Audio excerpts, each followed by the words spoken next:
Good morning to everyone here in the room and everyone virtually. My name is Carol DeFelice. I am a ThyCa volunteer. I'm a 15-year thyroid cancer survivor, papillary thyroid cancer survivor. I'm from Massachusetts. And from what I'm told, everyone seems to know that the minute I speak. Today, we're going to welcome Dr. Jennifer Sipos. She's an endocrinologist at the Ohio State University College of Medicine in Columbus, Ohio. Her research interests include management of iodine refractory thyroid cancer and salivary damage after radioiodine therapy. Dr. Sipos is involved in several research projects and clinical trials, serving as principal investigator on 3 studies. She is a ThyCa medical advisor. Let's welcome Dr. Sipos. Thank you guys so much. And I'm sorry I can't be there in Denver in person, have some stuff going on at home that I just could not make the trip. So appreciate everyone's flexibility. It's always a joy to get to participate in this meeting. And it's just such an impressive feat that is pulled off by everyone. So I feel privileged to be a part of this. So I'm going to talk to you today about just some of the vocabulary that we use in the thyroid cancer world. And I think it's important that we have these building blocks. And I joke with folks that medical school was really just 4 years of learning a new language. But I do think that's true. And to really understand what your doctors are saying to you, it's important to understand just the vocabulary they're using. So we're going to talk just about some basic biochemical stuff, the TSH, what does that mean? T4 and T3. We'll talk a little bit about surgery. We'll talk about some of the cancer markers or tumor markers that we use, radioiodine scans, how to prepare for those scans, and then iodine refractory disease, where we're headed from here for folks that for whom that's relevant. So the thyroid physiology actually starts in the brain, and the pituitary is represented here by this funny shaped upside down heart looking structure, which sits right in the middle of the brain. It secretes thyroid stimulating hormone, or TSH.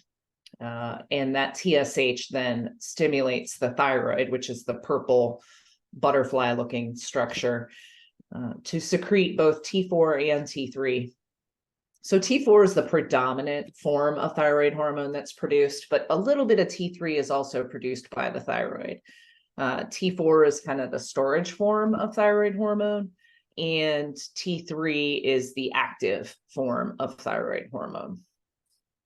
So that T4 and that T3 go back and shut off production of TSH from the pituitary gland. So when there's enough T4 and T3 around, it shuts down additional secretion of TSH. So this TSH here is probably a little inaccurate, but it's this T3 and this T4 that are shutting off that pituitary production.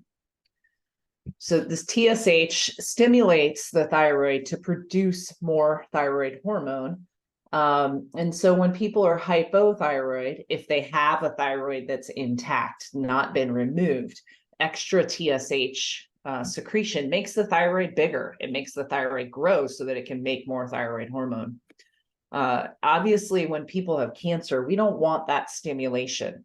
We don't want any thyroid cells that might be left behind after the surgery to get bigger, because cancer cells are also sensitive to TSH. So if cancer cells sense a high amount of TSH around, they're going to get bigger and grow. So that's the reason why we try to get people's TSH down when they have thyroid cancer. So the low TSH means you're on more thyroid hormone because T4 and T3 are shutting down pituitary production of TSH. So it's kind of opposite of what you would think it should be. So if you have a low TSH, that means you're on potentially too much thyroid hormone. And if you have a high TSH, that means you're not on enough. So in our cancer patients, we generally want that TSH low so that the cancer cells are not stimulated to grow. And we'll talk toward the end about what the target TSH should be. So that TSH production by the pituitary when you have a thyroid, before you have your thyroid removed, T3, T4 are produced. When we give patients our thyroid hormone replacement, that's T4. And so T4 stays in your blood. A single dose of levothyroxine, Synthroid, Levoxyl, Unithroid, that stays in your system. One pill will stay in your system for 7 days, generally speaking, plus or minus a couple days. So it's got a long, steady half-life, is what we call it. T3 lives in your serum for a very short period of time. The stuff that we make from our own thyroids only lasts for a few minutes. The pill form of T3 is Cytomel or liothyronine, and that it being the active hormone is what goes into the cells in your body that use thyroid hormone. So the T3 goes into the heart cells, the muscle cells, the liver, the brain, and does the actions that thyroid hormone does on these various tissues. So Cytomel is T3, levothyroxine, Synthroid is T4. The combination of T3 and T4 is present in some pills. So Armor Thyroid or Nature Throid contains both T3 and T4. So some patients feel better when they're on T3 and T4. So that's why we have these various combinations of pills. Generally speaking, I don't love to use Armor. Some people do, use it. The reason I don't love it as much is that Armor is not regulated by the FDA. So the amounts of T4 and T3 that you get may be variable from month to month. And if anybody's been on thyroid hormone for any length of time, they know it can be a little bit of a roller coaster when they're on this medication. So anything we can do to make that more steady of a ride for our patients is better. The other reason I don't love Armor as much is because the amount of T3 is a lot higher than what humans need. So Armor is based on Armor, and all those drugs that contain both T3 and T4 are based on pig biology. They're derived from pig thyroid tissue, and humans need much less T3 than pigs do. So the Armor can be associated with increased risk of side effects. So palpitations, feeling like the heart is racing, skipping beats, a fast heart rate. So generally speaking, I do use T3 and T4, but I like to control how much of each of the medications my patients are getting. So giving them a certain amount of T4 and then adding in a little bit of T3 twice a day. In ratios that are appropriate for humans. Not everybody needs both. Some people feel just fine on T4 alone. And if so, I leave them on that. It's cheaper, it's easier, it's one pill. If they're on the combination, it's 3 pills a day. So transitioning to surgery, there are various amounts of surgery that can be done. And when I first started this journey in my career, we were pretty much doing thyroidectomy, total thyroidectomy alone. Now we're doing much less surgery. So this becomes a much more complicated discussion to have with our patients before surgery. So we can do just removal of part of the thyroid. And so removal of the section of thyroid tissue in the middle is called isthmusectomy. We can take out one side of the thyroid. So that's a hemithyroidectomy or a lobectomy. And then a total thyroidectomy, or some folks call it a near total thyroidectomy, is basically a removal of all thyroid tissue in both sides. And so this is a cartoon. So the right lobe of the thyroid connects to the left lobe by the isthmus. And so with the isthmusectomy, we're just taking out that central portion, leaving the right and the left lobes alone. We don't do this very often. But if somebody has a nodule just in the isthmus and the rest of the gland looks okay, that is a reasonable procedure. And folks usually do not require any thyroid hormone replacement when that happens. And then this is just a cartoon to show the extent of surgery that can be done when 1 or 2 lobes is removed. And I would say we don't really do A very much anymore. Just leaves a lot of tissue behind and makes it a little harder. But this is meant to preserve the nerves and the parathyroid glands. So in addition to removal of the thyroid, we also can sometimes remove the lymph nodes in the middle portion of the neck. So we talk about the central neck and the lateral neck. So the central neck is the portion of the neck that kind of falls between the carotid arteries that run up and down the sides of our neck. So anything in between the carotid arteries is called the central neck. That's where the thyroid lives. So basically we take the thyroid out and then scoop out all the lymph nodes behind the thyroid. So that's a central neck. This area is also called the thyroid bed, or you may hear folks say the tracheoesophageal groove or TE groove. Those are all terms that you might see on your operative notes or in your surgeon's notes. Generally speaking, we don't do central neck dissections in everyone because it is associated with increased risk. So some of the structures that we'll see coming up that live behind the thyroid can be damaged with a central neck dissection if someone is not very experienced in doing this surgery. So the structures that we worry about are the parathyroid glands and the nerves that control your voice or your vocal cord nerves. So this isn't a damage to the vocal cords themselves. The vocal cords are very far removed from where we're doing surgery, generally speaking. It's the nerve that controls the vocal cords that's at risk and that lives behind the thyroid. So when the nerve gets injured, stretched, cut, pulled, then that controls the voice and the voice becomes hoarse. So the parathyroid glands, this is looking at the thyroid on the backside. The parathyroid glands are kind of embedded on the backside of the thyroid, and there's generally 4 parathyroid glands. Some people have more, some people have less. And so if they're embedded within the thyroid, sometimes they can get taken out with the thyroid tissue. And so that, if it's not recognized, can result in hypoparathyroidism. And most of the time, surgeons are able to identify them and then put them back in. Sometimes they'll chop them up and put them in the muscle. Sometimes they'll try to leave them intact so that their vascular supply or their blood supply is not injured. But these glands can be pretty finicky. And even if the surgeon leaves them alone and isn't disrupting them and recognizes them, they can still kind of go quiet after surgery. So when patients have hypoparathyroidism, it's usually temporary, but it can be a permanent condition. We'd say that it's not permanent for a full year after the procedure, after the thyroidectomy.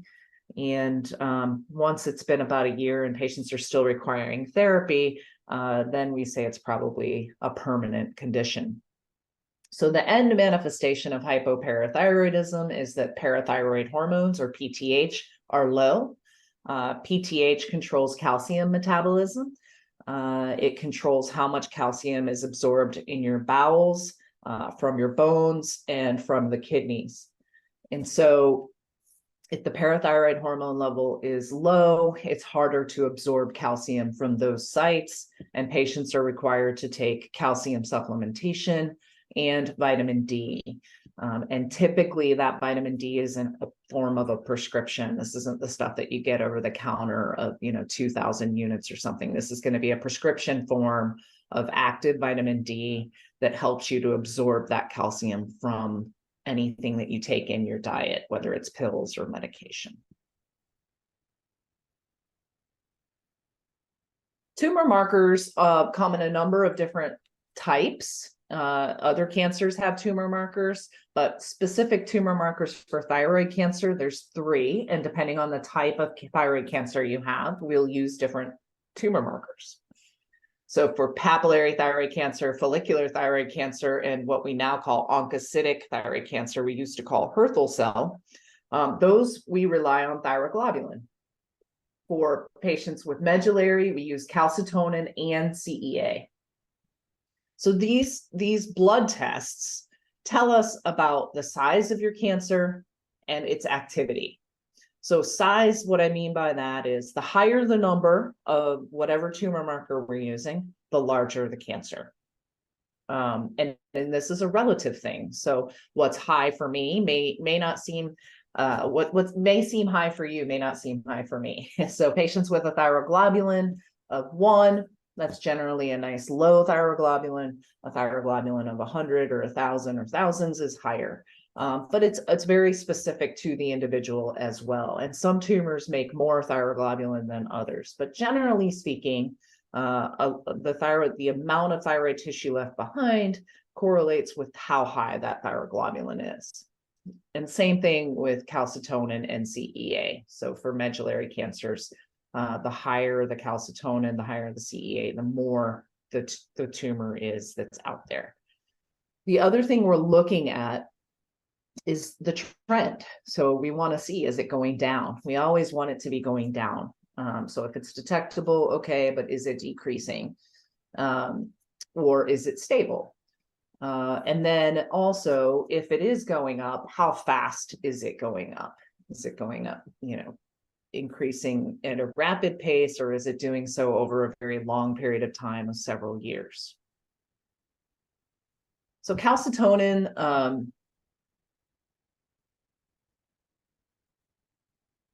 sorry, technical difficulties here. There we go. Calcitonin is specific only for medullary thyroid cancer. Only thyroid cells produce calcitonin, and there's a specific subset of thyroid cells that make calcitonin. They're called C cells.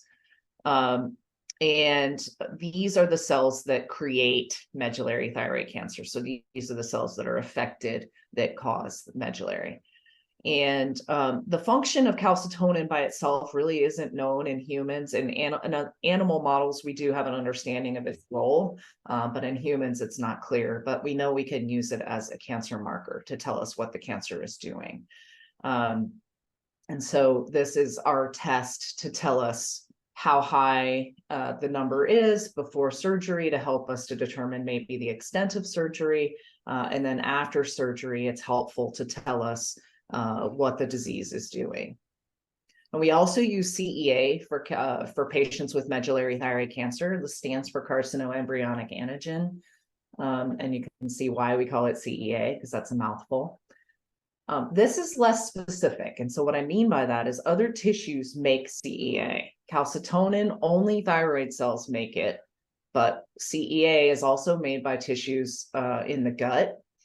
So it can be elevated sometimes when patients have certain types of colon cancer, but it can be useful in addition to the calcitonin, because some tumors, some medullary cancers will preferentially secrete CEA over calcitonin. So as providers, we should be looking at both the calcitonin and the CEA when our patients have medullary.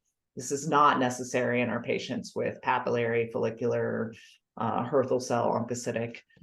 It's just specific for our medullary patients.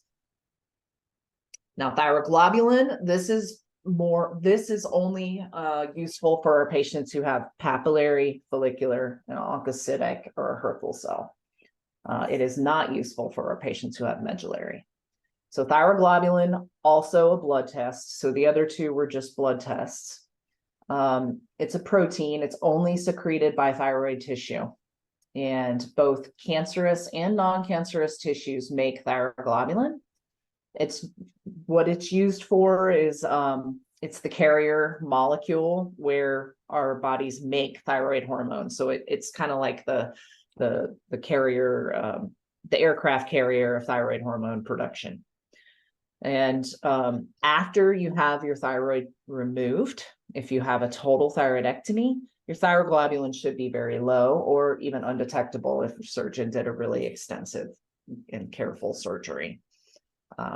This tumor marker is only going to tell us about thyroid cancer. If you have thyroid cancer and some other type of cancer, like colon or breast, It doesn't give me any information about those other cancers. It's only giving me information about the thyroid cancer.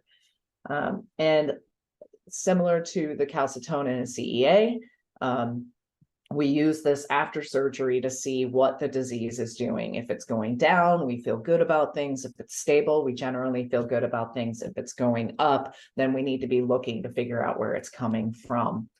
This is not useful as a test for patients who have had half of their thyroid removed, because the remaining thyroid tissue will produce thyroglobulin. And so it's not as predictive to tell us if it's going up. Is that cancer causing it to go up, or is it just the remaining thyroid tissue that's left behind? It's getting bigger because it needs to make more thyroid hormone. It's only half of the amount of thyroid tissue, so it needs to make more, it gets bigger. So it's really only useful in our patients when they've had a total thyroidectomy. Some folks will use it with a Hemi if they've had half of the thyroid removed, but it's not as helpful, generally speaking. Now, when we measure thyroglobulin, we also have to measure thyroglobulin antibodies.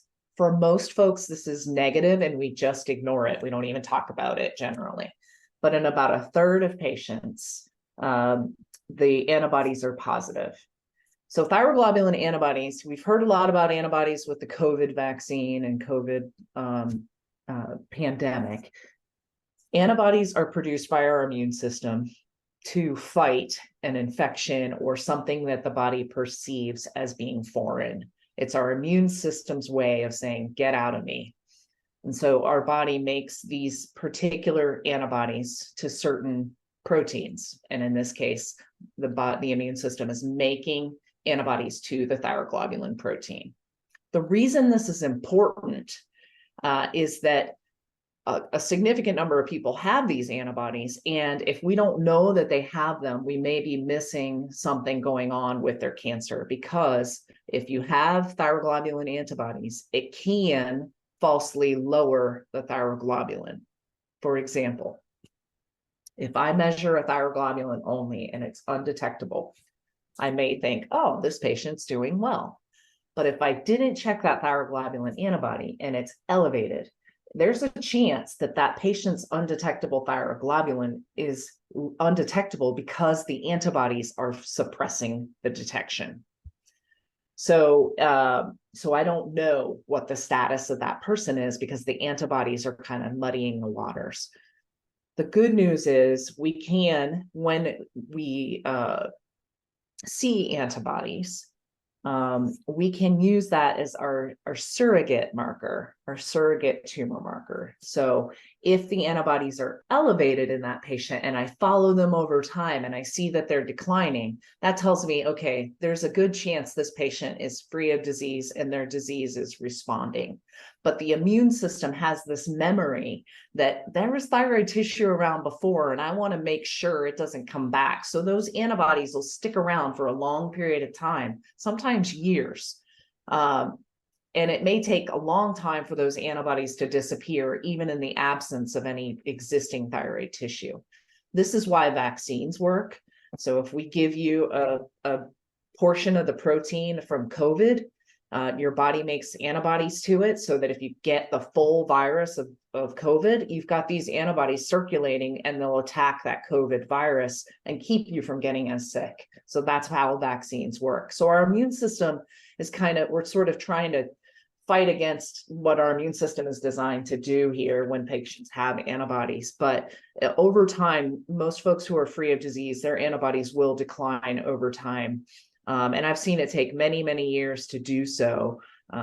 If they are detectable, we just kind of have to presume that there's still something going on and continue to follow with ultrasounds and frequent blood tests, keeping the TSH on the lower end, and then just be patient and make sure they're coming down. Now, if the antibodies are rising, then we start to get concerned about the potential that there's something going on.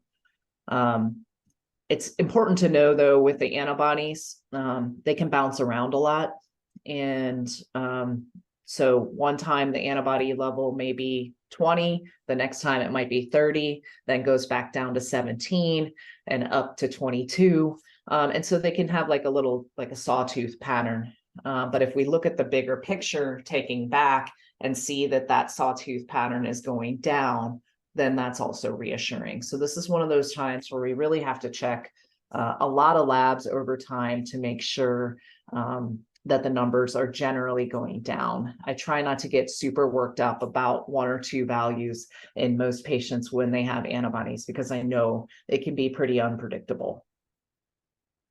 Now, when we're looking at these tumor markers, whether it's calcitonin, CEA, or thyroglobulin antibody, it's really important that we measure it every time in the same lab. If I look at a thyroglobulin that's run with the Mayo assay versus LabCorp, those two numbers could be very different in the same patient. So when I'm looking at these numbers over time, if the thyroglobulin is detectable, I want to do it at the same lab each time, because I want to see that trend. I want to be able to tell, okay, this is apples to apples versus, Mayo to LabCorp, apples to oranges. If your thyroglobulin is undetectable, it doesn't matter. It should be undetectable anywhere. So in that scenario, it's not as big of a deal. We should always measure a thyroglobulin antibody when we're measuring thyroglobulin. So that should be true for everyone. And we always want to measure it with a serum TSH, because when the TSH goes up, thyroglobulin goes up too. And when TSH goes down, thyroglobulin goes down. So if I've got somebody who has a thyroglobulin of 1 and a TSH of 1, and then their TSH goes to 2 and their thyroglobulin goes to 2, I don't know if that elevation of that thyroglobulin is because their TSH doubled, or is it that their disease is progressing. So we want it at the same lab each time with a serum TSH, and we want relatively stable TSH values before we can really interpret the trend. So this, again, is one of those times where it's really important to kind of document everything. I have a table that I put in everyone's chart, or I can see, all right, what's the TSH, what's the thyroglobulin, what's the antibody every single time. And then I can look at the trend. And the more data points we have, the more powerful that trend is. With the calcitonin, same thing holds, same lab every time. I do recommend that patients have their labs tested when fasting, and trying to avoid very rigorous exercise the day before, and trying to avoid alcohol for a couple of days before getting it drawn. Calcitonin is a really finicky tumor marker. And for those those folks who have medullary thyroid cancer will know, sometimes it can bounce around, and we don't really understand necessarily why that is, whether the tumors sometimes secrete more or less calcitonin, or it's factors that we can't control, like how tight the tourniquet is, how quickly the blood is processed. But the things we can control, we should control. Get it done fasting, try to minimize these other factors, and get it done at the same lab each time. But know that there can be a fair bit of variability in calcitonin levels over time. So again, more data points to look at over time before we're making drastic decisions just based on one level. Now, when we're looking at these tumor markers, the thing we're trying to assess is how quickly is this changing? And when we're talking about changing, it's really the increase that we're worried about. If it's going down, we're happy about that. But how fast is it going up? How fast is it doubling? So how fast does it take for that calcitonin, or that calcitonin, CEA, or thyroglobulin to go from 5 to 10, or from 20 to 40? So it's an objective way of measuring the growth of the tumor. So for example, if we look at this case where the thyroglobulin went from 0.8 to 1.6, and it did so in 6 months. And then again, 120 to 240, doing so in 6 months. But we also care about what the actual number is. So how high is the number? Because that tells me the amount of tumor that's doubling. And so we're certainly more concerned when that number is higher and it's doubling. And we like for this number to be bigger. So anything, on the order of years feels better than if it's on the order of months. Okay. Radioiodine therapy. So iodine is only used by thyroid tissue. No other organ or tissue in the body uses iodine. If you have had your thyroid removed, you do not need iodine anymore. So if you're taking supplements after your thyroid's removed, you're wasting your money. Just stop taking it. Iodine is the building block for thyroid hormone. So T4 and T3 are made from iodine. That's why we use it. Now it's present in processed foods and some types of salt. And I'm sure all of you who have received radioactive iodine are familiar with the dreaded low iodine diet. This is really important component of our treatment with radioactive iodine. So I like to say, think about your thyroid when you had it like a sponge. If you have a sponge that's soaking wet and you want to clean up some additional water with it, you're not going to get very much water to get into that sponge. If you poured water on it, it would just spill right out. The thyroid, if you are full, if you're saturated with iodine, and we pour iodine into it with radioactive iodine, it's not going to go into the thyroid and it's just not going to work. So this is a really important component of that pre-treatment planning to make sure that you get the most benefit that you can out of that iodine treatment, because none of us want to go through this multiple times. So we want to get it right the first time and to make sure we give ourselves the best opportunity to make sure that iodine treatment is working. Now we do a bunch of different types of scans when we do RAI, or radioactive iodine. Sometimes folks will do a pre-treatment scan, and that's called the diagnostic whole body scan. And this is helpful to sort of determine the extent of the spread of disease. And it can help us in deciding how much activity of the radioactive iodine we're going to give. Not everybody does a diagnostic whole body scan. There's some debate about whether it's useful or not, how much it changes the decision, if it reduces the efficacy of the actual treatment. But all that debate aside, some of us use it, some of us don't. If you don't get it, it's okay. If you do get it, it's okay. So that's the diagnostic whole body scan before you get the actual treatment. Then there's the post-treatment scan, or this is critical. This is not optional. This is the part where it's kind of our staging. So this tells us where the treatment went.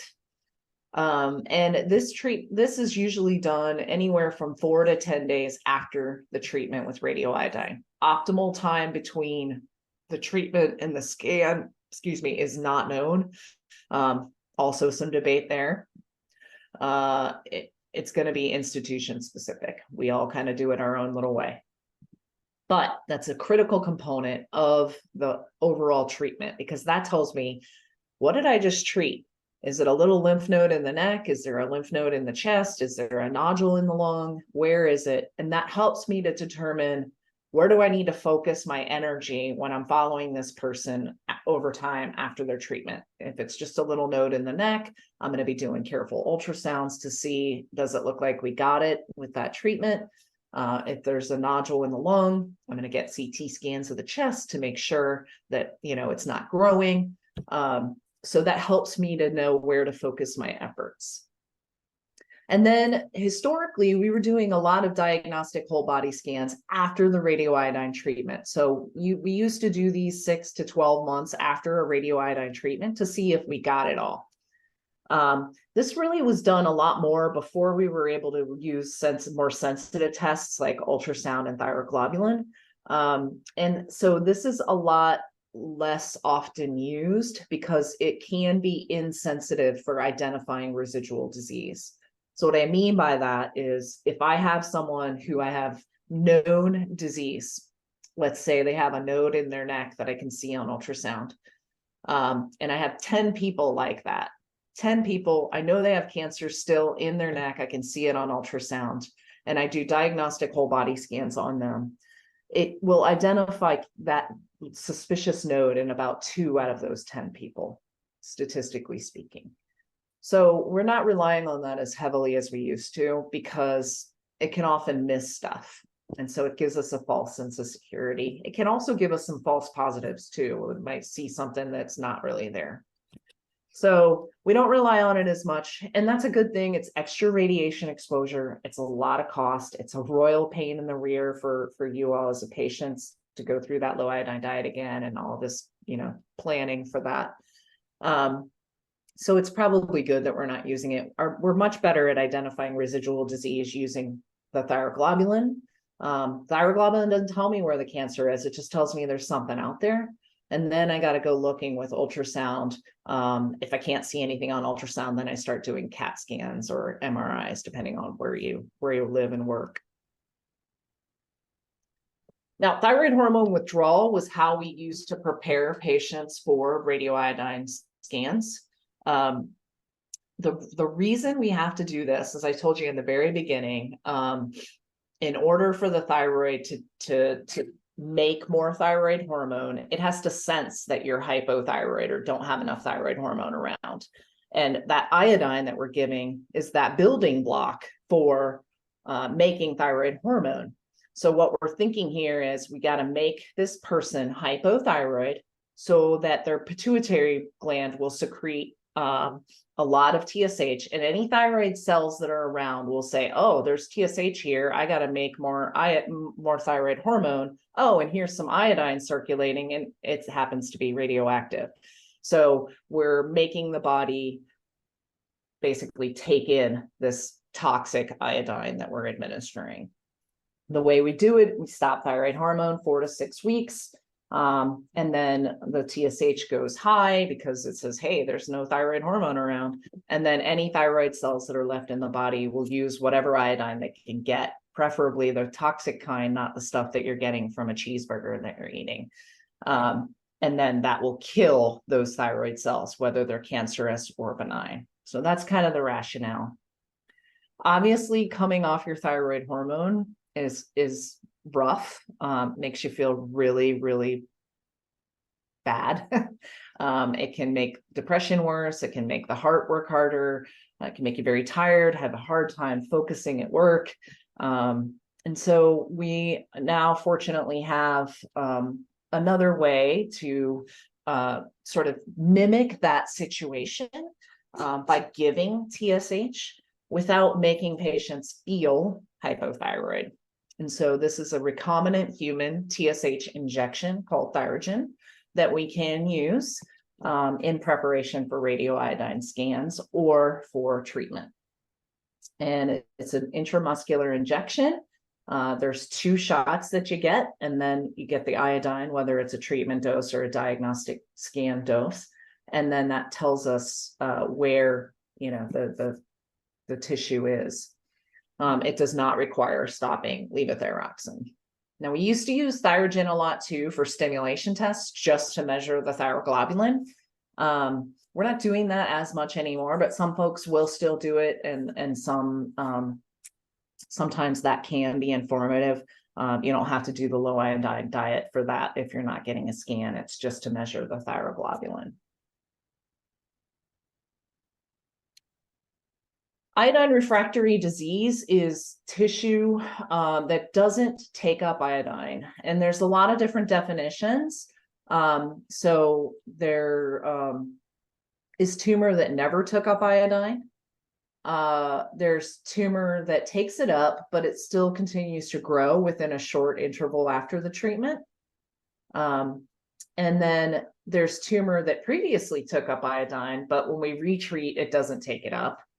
And then there's patients who have iodine that concentrates in some areas, but not others. So if patients have multiple lung nodules, one lights up and showing that it took up iodine and another doesn't. So all of these definitions would apply for saying that a patient has iodine refractory disease. Now, this is assuming that the preparation has been done properly, that patients observed a low iodine diet, and they got proper stimulation with either withdrawal of their thyroid hormone with a sufficiently high TSH or recombinant human TSH.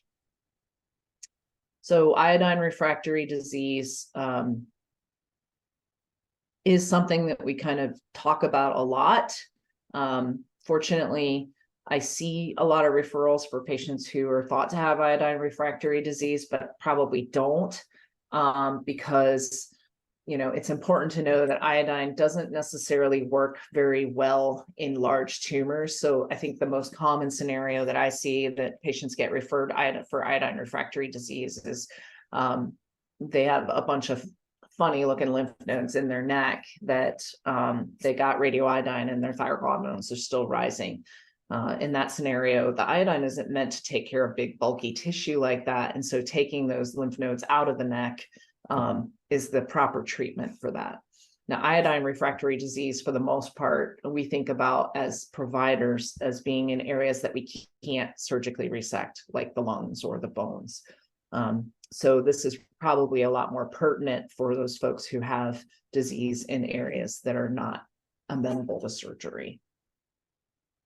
Because basically surgery is going to be the best bet for most of our patients if they still have bulky disease in the neck that looks funny on ultrasound.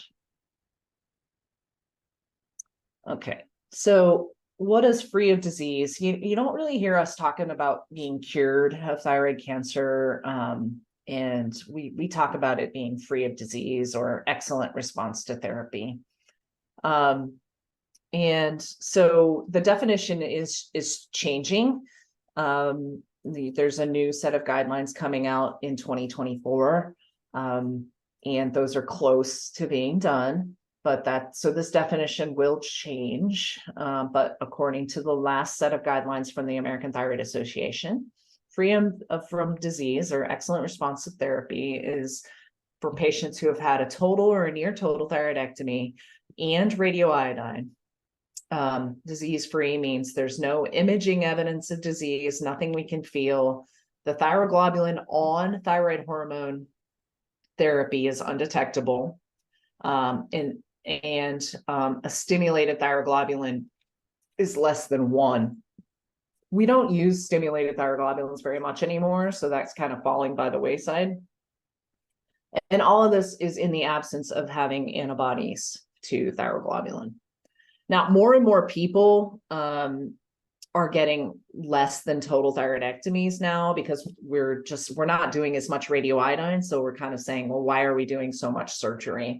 It puts people at greater risk for more complications the more surgery they have. And if they're going to do just as well with less surgery in terms of recurrence as if they had more surgery, then we should do less surgery. So this definition is going to change depending on how much surgery you had.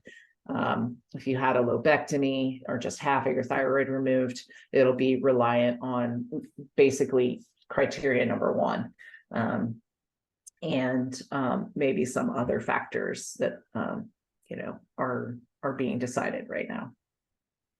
Now, this term suppressed thyroglobulin, this means that the TSH is low. So what is the target TSH for our patients?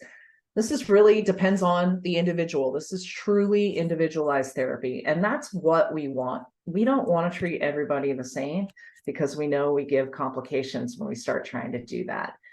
Everybody's disease is different, and so when people ask me what should my TSH be, I say, well, it depends. Let's look at your information, and that depends on time. I change my mind because of your response to therapy. So I'm constantly assessing my patients each time I see them to say, what's their response to therapy today? I'm incorporating all the information I've gotten up to now. And then when I see them again in 6 months, it might be a different response to therapy because I have more information that I'm feeding into that. But we're basing their target TSH on their individual response to therapy and their individual risk factors. So we know that oversuppression of TSH can put people at risk for increased risk of cardiovascular or heart complications and bone complications. And so we have to sort of guess, see what their baseline risk is for those things. As patients get closer to women get closer to menopause or postmenopausal, their bone risk goes up. If they have pre-existing heart issues like arrhythmia or fast heartbeat, they're over the age of 60. And I'm not saying that's old because I'm getting closer and closer to that threshold. But we do know that after that age threshold, the risk of having a suppressed TSH or a low TSH goes up significantly. So the normal reference range for a TSH at most labs is around 0.5 to 5. Some labs it's 0.4 to 4, but essentially for simplicity, 0.5 to 5. So for everyone with thyroid cancer, regardless of their response to therapy, we generally want them below 2. Now, some people, I'll let them drift up a little higher if they feel better with a higher TSH, but those folks are usually the exception, and they have to be free of disease. So we're talking about kind of keeping that TSH in that lower end of the reference range. So even if they're free of disease and no known risk, TSH of 0.5 to 2 is what I'm considering my suppressed TSH.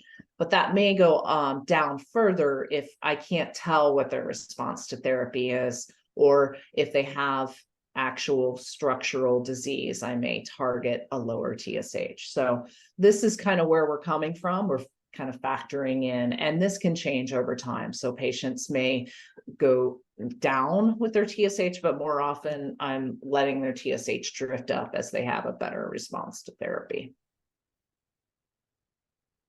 All right, mutations. You'll hear us talking about mutations more and more now because we're using this both in the diagnosis of thyroid cancer and in the treatment. Mutations are basically an error in the normal growth of tissues.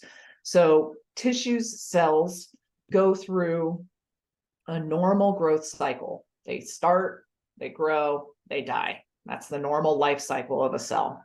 Somewhere along that way, something goes wrong and causes something to stop doing what it's supposed to do or do more of what it's supposed to do. So cells then result in living longer and or growing faster. So that's all a mutation is. And this is an error in the DNA. It may be an error in the DNA of the tumor, or it can be in our own DNA that we pass on to our children. So we use this for diagnosis when we do a biopsy. If you had a biopsy of your thyroid and it wasn't clear-cut, this is cancer, it may have shown some indeterminate or atypia, or we can't tell. Sometimes we'll use these mutations in genetic panels to say, oh, this looks like cancer. We use it for prognosis, and then we'll use them as targets for our treatment because we know that these mutations are what cause cancer. So if we can turn back that mutation, then we can successfully treat the tumor. So that's what we're up to. So very simplistically, our cell goes from A to B to C, and that's normal growth, right? A cell with a mutation has something that's turned on from here, from A to B, and that makes B get bigger and has this increased growth of the cell.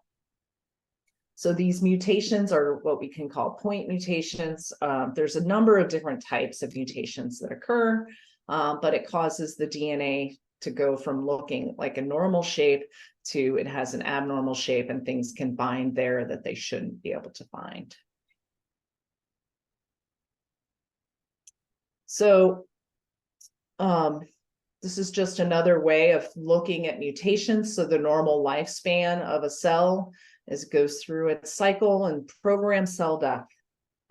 So all of our cells die at some point, are supposed to, and so that's called apoptosis or normal cell growth. If there's a mutation along the way, the cell doesn't die, and so we get increased, it doesn't die at the appropriate time, so we get increased growth of the tumors. So there's a number of different types of mutations that we have identified, and we're still identifying more and more of these as we get more tumor tissues. So BRAF is probably one of the more common ones you will have seen.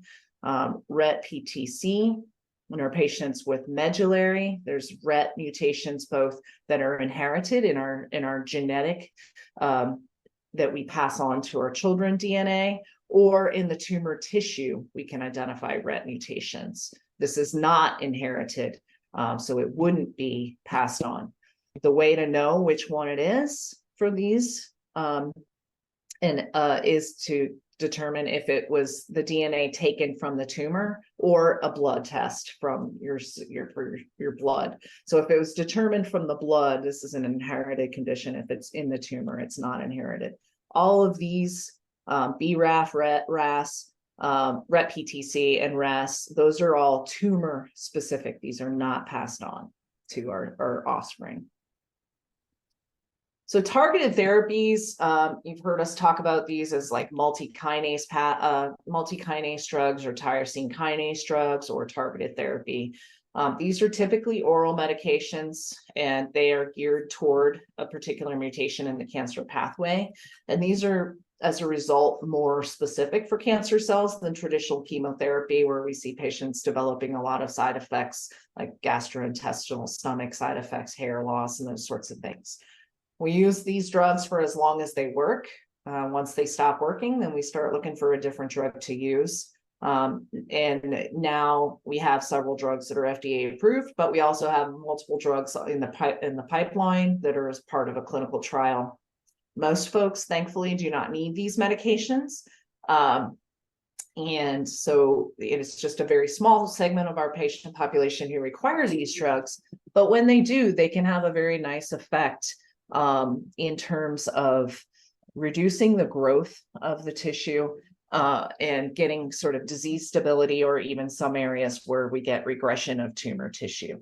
And with some of these newer drugs, we're seeing some pretty dramatic responses. And these drugs can be tolerated for years in terms of how, the side effects and the beneficial effects on the tumor activity. So we're seeing more and more people taking these medications for longer periods of time.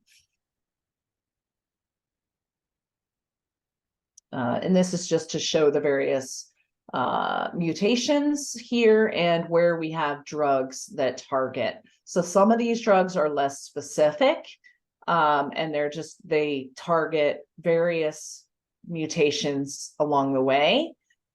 So these are kind of the multi-kinase inhibitors: axitinib, cabozantinib, lenvatinib, sorafenib, sunitinib, vandetanib. And then there's the more specific or driver mutations. So drugs that target a specific, like dabrafenib, vemurafenib, sorafenib, may target like BRAF, for example, or selumetinib and trametinib target MEK. So these are more specific medications for a person's tumor. So this becomes, a much more personalized approach to treatment of the cancers, and we're finding much better responses. And we also have these newer class of drugs that are targeting RET, both RET PTC translocations and point mutations in RET. So with that, I thank you, and I am thrilled to take questions. I'll stop sharing. We do have a question in the room, I think. Okay. Do you want? Okay.